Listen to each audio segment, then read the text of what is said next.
ఈ విధంగా మనకు బంగారు ఆభరణాలు ధరింపజేసిన తర్వాత స్వామివారికి ఈ రాజలాంఛనాల్లో ఆ స్వామివారికి వీచేటువంటి చామరాలు కూడా రెండు. ఈ రెండు చామరాలను ఆనాడు ఒక సందర్భంలో లక్ష్మణస్వామి గొడుగు పట్టుకొని గొడుగుతో పాటుగా చామరాన్ని కూడా వీశారట. అంటే రెండు కైంకర్యాలు ఒకేసారి చేశాడు రెండు చేతులతో అని అంటారు. కనుక ఆ విధంగా ఈనాడు సుపర్ణోసీతి మంత్రేణ భగవతే శ్రీ ఓంకార రామాయ చామరద్వయం సమర్పయేత్.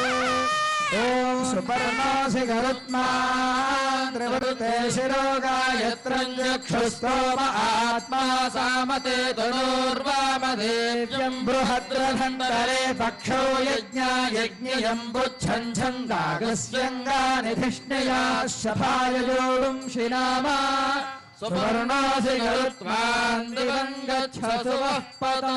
జయ బోలో ఓంకార రామ భగవానికి. ఈ చామరాలు అవి రెండు ఆనాడు స్వామికి ఆ పట్టాభిషేకంలో ఆవాహనం చేస్తారు. ప్రతినిత్యం గరుత్మంతుడు తన రెక్కలతోటి స్వామివారికి వింజామరలు వీస్తాట ఆయన. కనుక ఆ గరుత్మంతుడి యొక్క స్వరూపం ఆ చామరాలని భావిస్తారు.